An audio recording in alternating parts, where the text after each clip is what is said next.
लोग, सुनते तो बहुत लोग, देखते बहुत कुछ, लेकिन मानने वाले लोग कम हैं, समझने वाले लोग कम, चलने वाले लोग कम। इसलिए प्राणी को सुनकर, देखकर, पढ़कर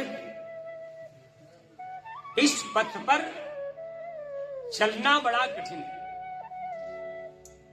जो मानो गुरु से उपदेश ले लिया, वेद का पठन पाठन भी कर लिया, लेकिन गुरु के बताए हुए पद चिन्हों पर नहीं चल पाया,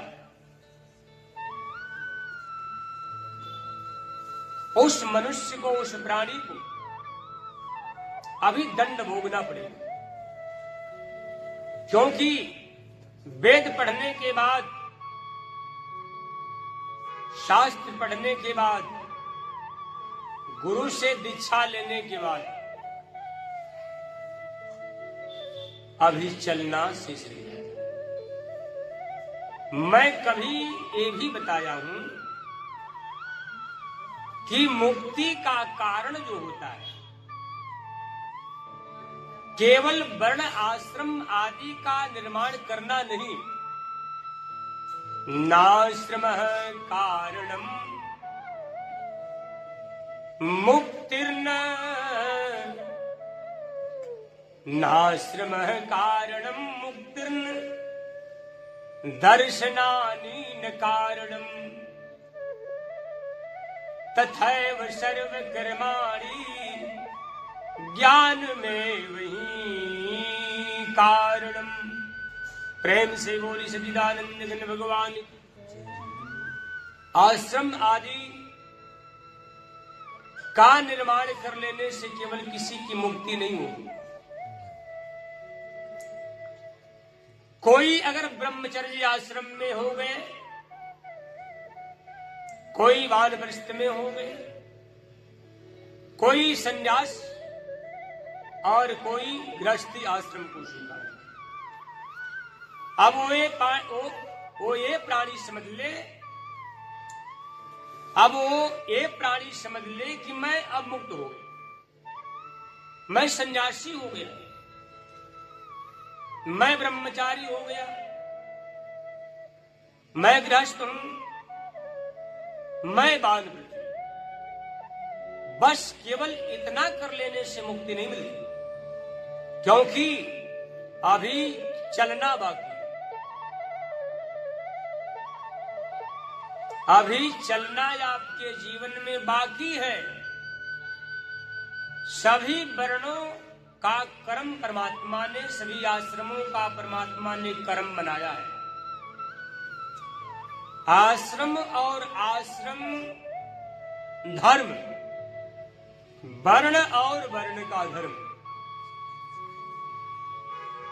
इन वर्ण पथ पर, इस आश्रम पथ पर जो चलने वाला पथिक अगर ठीक ठीक से इसको वहन कर लिया, तब तो उन भगवान का दर्शन बहुत सहज में हो जाएगा। और जो आश्रम वर्ण आदि का खंडन कर दिया, आश्रम को बना लिया, वर्ण आदि को प्राप्त कर लिया, लेकिन चलने में च्युत हो गया, गिर गया, वो प्राणी कभी भी लक्ष्य को, अपने ध्येय वस्तु को कभी भी प्राप्त नहीं कर सकता। इसलिए इसके बारे में जानना अति आवश्यक है। गर्व न करो, वर्ण और विभाग, आश्रम आदि के रास्ते को समझो। आज इस जगत में इस वर्ण और आश्रम में टकराव हो गए, भेद पैदा हो। प्रत्येक आश्रमों में वर्ण में रहने वाले एक दूसरे से लोग टकराने लगे, श्रेष्ठत्व का मान हो गया। एक ही परमात्मा से बने हुए इन भक्तों में टकराव हो गया, और जहां टकराव होता है, जहां भेद हो जाता है, वहां भगवान का अभाव हो जाता है। इसलिए भगवान कहते हैं, वर्ण को मैंने बनाया, आश्रम को मैंने बनाया, लेकिन इन आश्रम और वर्ण में रहने वाले लोग, तुम सब लोग अहंकार से निकलकर, अपने अपने वर्ण धर्म के अहंकार से निकलकर, अपने अपने आश्रम धर्म के अहंकार से निकलकर, तुम मन को निर्मल बनाकर, अपने इंद्रियों को जीत करके, मेरे शरणागति को स्वीकार करके, आसक्ति और ममता का त्याग करके तुम मुझ परमात्मा को प्राप्त करो। लेकिन ऐसा नहीं है। संन्यास आश्रम में रहने वाले लोग गृहस्थी वालों को तुच्छ मानते। मैं तो सन्यासी हूं, वो तो गृहस्थ है, विषयी है। गृहस्थी में रहने वाले लोग ये समझने लगते हैं, मैं तो गृहस्थ हूं, मैं तो साधु हूं, सबको भोजन दे रहा हूं। सन्यासी की अवहेलना करने लगे, ब्रह्मचारी की अवहेलना करने लगे, अपने को श्रेष्ठ गृहस्थ मानने लगे। उसी प्रकार ब्रह्मचारी भी अब शादी नहीं हुआ, ब्रह्मचर्य ले लिए, तो ब्रह्मचर्य का शादी न करने का अभिमान हो गया, मैं तो ब्रह्मचारी हूं। लेकिन साधन नहीं है, मन वश में नहीं, इंद्रियां वश में नहीं, आसक्ति प्रबल है, जितेंद्रिय नहीं, ईश्वर शरणागति नहीं, ईश्वर का चिंतन, ईश्वर की भक्ति नहीं, अहंकार है केवल आश्रम पर, मैं तो ब्रह्मचारी हूं। उसी प्रकार वानप्रस्थी स्त्री को छोड़कर, पुत्र को छोड़कर, घर द्वार को छोड़कर जंगलों में जाकर तपस्वी बन गए। मैं तो कंदमूल फल खाता हूं, मैं जल पीकर निर्वहन करता हूं, मैं तो हवा पर रहता हूं। लेकिन आसक्ति लगी, घर में मन बार बार इस विषय में भाग करके आ रहा है, बार बार परिवार में आने की इच्छा बढ़ रही है। मैंने गलत कर दिया, यहां आ गया, कष्ट सहने पड़ते, अच्छा था वहीं हम रहते, घर पर बेटा होता, पत्नी होती, हर सुविधाएं होता, वहां अच्छा से रहते। तपस्वी होने के बाद, वानप्रस्थी होने के बाद भी आपका मन अपने वश में नहीं रहा। अगर अपने पास तपस्या है भी, तो उस पर अहंकार हो गया कि मैं तो वानप्रस्थी हूं, मैं तो तपस्वी हूं, तपस्या का अहंकार हो गया, मैं तो तपस्वी। एक कथा बता संक्षेप में। जाबाली ऋषि घर द्वार को छोड़ करके समुद्र के तट पर जाकर तपस्या करने लगे, और तपस्या में जब लीन हुए, तपस्या करते करते जाबाली ऋषि को बहुत समय व्यतीत हो, काले बाल सफेद हो गए। पक्षियों ने जटाओं में घोंसला बना दी, आकाशवाणी हुई जाबाली, पक्षियों ने जटाओं में घोंसला बना दिए। जब समाधि खुला तो जाबाली ऋषि ने देखे कि हमारे एक काले बाल सफेद हो गए, और जब सर पर हाथ गया तो पक्षियों का घोंसला हाथ में आया।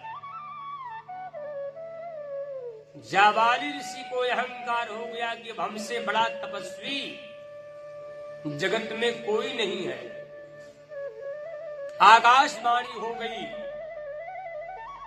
जाबाली, हे ऋषि, अहंकार न करो, तुमसे बड़ा भक्त तो अभी काशी में है, जो गृहस्थी आश्रम में विद्यमान है। जाबाली ऋषि को अहंकार हुआ कि हमारे जटाओं में पक्षियों ने घोंसला बनाया और हमसे बड़ा तपस्वी काशी में गृहस्थ कैसे हो गया। इतना दिन हो गए तपस्या करते मुझे, मैं परम तपस्वी, लेकिन आकाशवाणी कभी झूठ नहीं बोलती। जाबाली ऋषि तुरंत अपने कमंडल को उठाए सागर तट पर से काशी में आ गए। आकाशवाणी ने उस भक्त का नाम बता दी। तुलाधार नामक वैश्य है, गृहस्थी आश्रम में तुलाधार नामक वैश्य के पास जाओ, देखो उनकी भक्ति। काशी में आए, तुलाधार नामक वैश्य महात्मा का घर पूछते, लोगों ने बताया, लोगों से पूछे तुलाधार नामक वैश्य का घर कहां है, आश्रम का।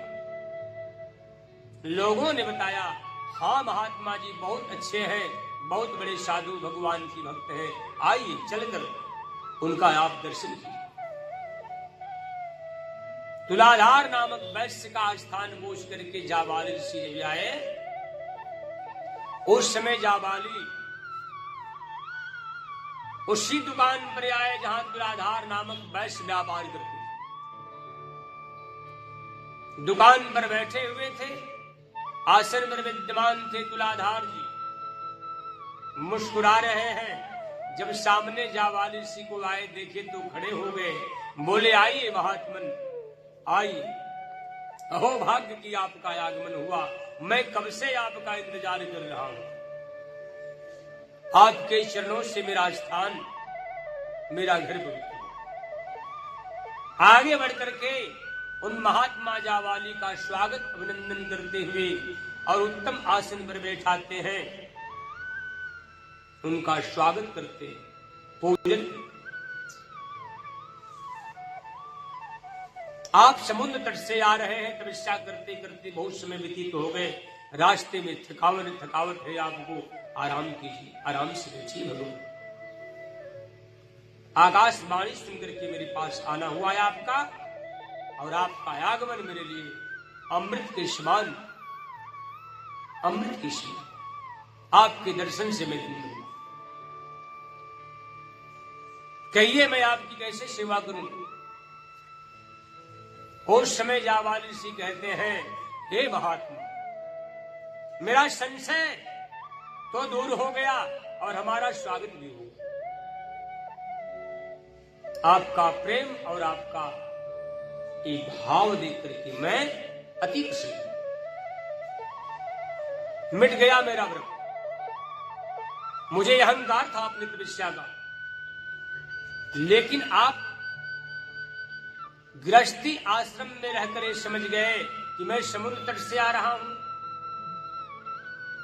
गृहस्थी आश्रम में रहकर के आप ये समझ गए, ये जान गए कि आकाशवाणी सुनकर मैं आ रहा हूं। गृहस्थी आश्रम में रहकर के आपने इतना बड़ा विनम्रता, सुहृदता, सरलता और शांति को प्राप्त आपने किया। आप तो त्रिकालदर्शी, आप तो सिद्ध पुरुष हैं। धन्य आप नहीं, धन्य तो मैं हो गया आपके दर्शन से। देख लिया है आप लोगों, तपस्या का गर्व कभी नहीं करना चाहिए। वानप्रस्थ में रहने वाले लोग भी जब अगर अहंकार कर लेंगे तो अपने स्तर से गिर जाते हैं। किसी भी आश्रम में रहकर आप भगवान का नाम, भगवान का पूजन, भगवान का चिंतन, ध्यान करें, लेकिन अहंकार न होने पाए, आश्रम आदि का अहंकार न हो, तब आपका लक्ष्य आपके सामने आ जाए। इसलिए आज इस जगत में वर्ण और आश्रम के बीच में रहने वाले लोग आपस में टकरा कर नष्ट हो रहे हैं, अपने लक्ष्य से गिर रहे हैं। लेकिन आप ऐसा न करें। सभी वर्ण वाले लोग एक दूसरे वर्ण वालों से प्रेम करते हुए, वर्ण व्यवस्था परमात्मा का बनाया गया है, इसमें किसी प्रकार का द्वेष भावना भेद नहीं होना चाहिए। वर्ण व्यवस्था भी इस शरीर की भांति पैर को क्षुद्र माना गया, पेट को वैश्य माना गया, छाती को क्षत्रिय और मस्तिष्क को ब्राह्मण माना गया। लेकिन अगर पैर में कांटे चुभ जाते हैं तो मस्तिष्क को चिंता हो जाती है। पैर में कांटे चुभ, पीड़ा मस्तिष्क को भी होता है। पैर में कांटे चुभ गए तो हाथ को भी पीड़ा होता है क्षत्रिय। पैर में कांटे चुभ, पेट में वैश्य को भी पीड़ा होता है, पैर में कांटे चुभ। मस्तिष्क में चिंताएं और इसमें विचारशीलता उत्पन्न होता है, मैं कौन सा प्रबंध करूं कि मेरे कांटे निकल जाए। अर्थात ये ब्राह्मण मस्तिष्क, ये हाथ क्षत्रिय और पेट, ये तीनों मिलकर के पैर के कांटे को निकालने के लिए ये सब मिलकर सहयोग करते हैं, भेद नहीं करते, झगड़ा लड़ाई नहीं करते, उसका सहयोग करते। लेकिन आज इस वर्ण का शक्ति सामंजस्य खत्म हो गया। इस वर्ण विभाग में रहने वाले लोग एक दूसरे से भेद करके टूट करके बिखर रहे हैं। अगर मस्तिष्क हो, ये दोनों हाथ हो, ये पेट भी हो, अगर पैर ना हो तो क्या होगा? जीवन की क्रिया और हो जाएगी, भोजन के लिए मोहताज हो जाएंगे, कोई कार्य नहीं कर पाएंगे। एक दूसरे के सहयोग के बिना कोई भी वर्ण व्यवस्था पूर्ण नहीं हो सकती। एक दूसरे के बिना कोई भी आश्रम पूर्ण नहीं हो सकता। सहयोग अति आवश्यक है। वो सन्यासी ही क्यों न हो, लेकिन अगर गृहस्थी आश्रम न हो तो टूट कर बिखर जाए। वो वानप्रस्थी ही क्यों न हो, वो ब्रह्मचर्य ही क्यों न हो, लेकिन गृहस्थी आश्रम अगर न हो तो टूट कर बिखर जाए। क्योंकि सभी के पास अन्न का स्रोत, पैसे का स्रोत, घृत का स्रोत, द्रव्य आदि का स्रोत तो गृहस्थी आश्रम से ही निकलता है। उसी प्रकार एक आश्रम दूसरे आश्रम पर निर्भर है। सभी आश्रमों में सभी आश्रमों का समावेश होता है। एक दूसरा आश्रम भी एक दूसरे आश्रम के सहयोग के बिना बिखर जाएगा। संन्यास लेने के बाद भी सन्यासी को भी सहयोग लेना पड़ता है नीचे वाले आश्रमों से। भोजन किसी भी वर्ण, किसी भी आश्रम में जाकर सन्यासी भोजन मांगकर एक ही टाइम का सही, एक ही दिन का सही गृहस्थों से भोजन लेकर अपना जीविका चलाते हैं। इस प्रकार मैं भेद के द्वारा टूटते हुए वर्ण और आश्रम की ओर संकेत करता हूं। चाहे किसी भी आश्रम में आप रहें, किसी भी वर्ण में रहें, लेकिन एक दूसरे आश्रम और वर्ण से घृणा न करें। अपने अपने वर्ण और अपने अपने आश्रम को जो स्वभाव से निकला हुआ ईश्वर के द्वारा ईश्वर की प्रेरणा। देखिए, इसलिए एक वर्ण और एक आश्रम, ये दोनों एक दूसरे पर निर्भर है। एक दूसरे के सहयोग के बिना न आश्रम चल सकता है, आश्रम व्यवस्था, और न वर्ण व्यवस्था। जैसे हमने शरीर को ही संकेत कर दिया, चाहे वो सन्यासी ही क्यों न हो, लेकिन गृहस्थों से ही अन्न मांग करके अपनी जीविका चलाते हैं। गृहस्थों से ही उत्पन्न होकर सन्यास आश्रम को ग्रहण करते हैं। इस प्रकार से कभी भी अपने आश्रम का गर्व न करें, अपने वर्ण का अहंकार न करें। यही है वेदों का मूल सार। इस रहस्य को जानकर अपने अपने वर्ण और आश्रम को संभाल करके भगवान का भजन, भगवान का चिंतन, भगवान की भक्ति, भगवान का पूजन करें। लाभ होगा, लक्ष्य प्राप्त होगा, आवागमन का चक्र मिट जाएगा राम भजन के द्वारा। कभी भी भूल करके अपने वर्ण का अहंकार अगर कर दिया कि मैं तो ब्राह्मण कुल में, मैं तो क्षत्रिय वंश में हूं, या मैं सन्यासी हूं, मैं ब्रह्मचारी आदि, गिर जाएंगे। अगर यह विचारधारा आप में नहीं है, यह सोच आप में नहीं है, सोच आपका पवित्र है, चिंतन आपका पवित्र है, भगवान पर भरोसा, भगवान पर विश्वास है, सभी प्राणियों में परमात्मा का आप दर्शन कर रहे हैं, सभी प्राणियों से एक सागर प्रेम है, आपका कल्याण हो जाएगा, आपका भला हो जाएगा।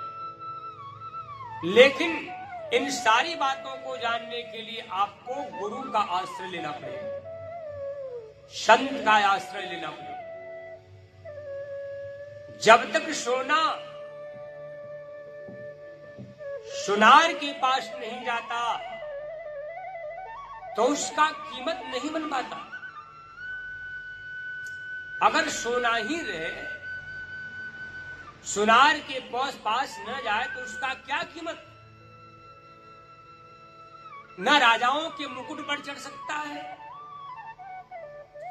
न कामिनियों के अंग का अलंकार बन सकता है, स्त्रियों के शरीर का आभूषण बन सकता है, न राजाओं के किरीट पर मुकुट पर चढ़ सकता है। जब सोना किसी की भी गहने के रूप में परिणित होगा ही नहीं तो उसका क्या कीमत।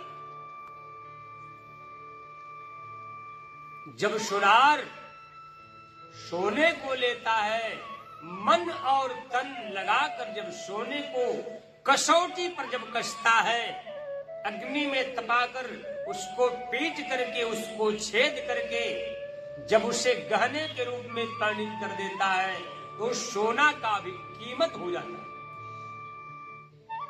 उसी प्रकार चाहे आप गृहस्थी आश्रम में हो, चाहे ब्रह्मचर्य आश्रम में हो, चाहे वानप्रस्थी आश्रम में हो, चाहे सन्यास, चाहे क्षुद्र वर्ण में हो, चाहे वैश्य में, चाहे क्षत्रिय या चाहे ब्राह्मण के, लेकिन जब तक सदगुरु रूपी सोनार के पास, जब तक सदगुरु रूपी सोनार के पास ये शरीर रूपी सोना अर्थात वर्ण रूपी सोना, आश्रम रूपी सोना जब तक नहीं जाएगा तब तक से इस आश्रम में चमक, इन आश्रमों में आदर्श, इन आश्रमों का महत्व, इन वर्णों का महत्व, इन वर्णों में चमक नहीं आ पाएगा। इसलिए सभी ज्ञानों का स्रोत सद्गुरु होते हैं। इसलिए सभी मानवों को चाहिए कि सदगुरु स्वीकार